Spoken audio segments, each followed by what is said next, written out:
So let's get started with Apple Classroom. We are going to create a new class in the app by using the plus sign on the upper right-hand part of your screen in the app. You'll notice a name dialog box pops up. Just go ahead and name your class whatever you want. Within the class, then you can add students. So you click the Add button and give students a code that comes up. Now, your students are going to have to do something on their side as well, but only the first time that they get added to the class. They need to go to Settings and Classroom, and once they're in Classroom, they just need to select the name of your class on the right-hand side of the screen under Classes.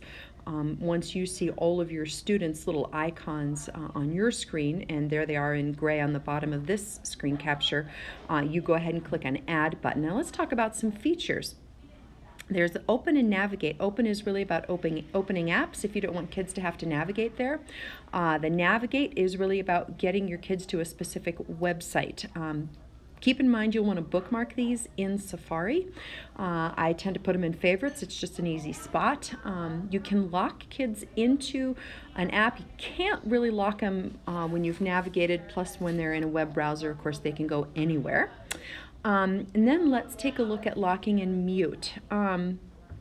Mute can be used if kids are playing tapes or video or podcasts on their iPads and you want to capture their attention just to deliver a message, hey, watch out for, or change a direction, what have you.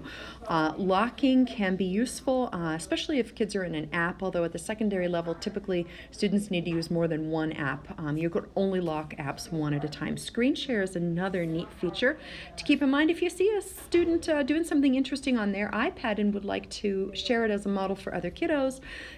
Simply click the screen button. You'll get a share option that pops up. Go ahead and click it and you'll see you get to select the student and they pop up on the screen. Airdropping files is yet another way Apple Classroom makes life a lot easier for teachers. Looks slightly different in each app, but you'll notice here there's an ellipsis, 3 dots in the upper right. That's pretty typical of most apps.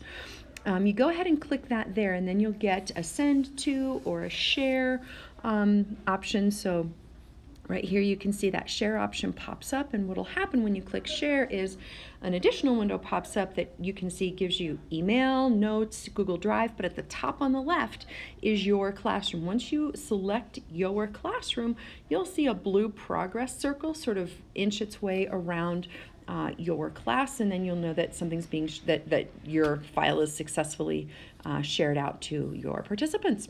Hope this was helpful. Thanks.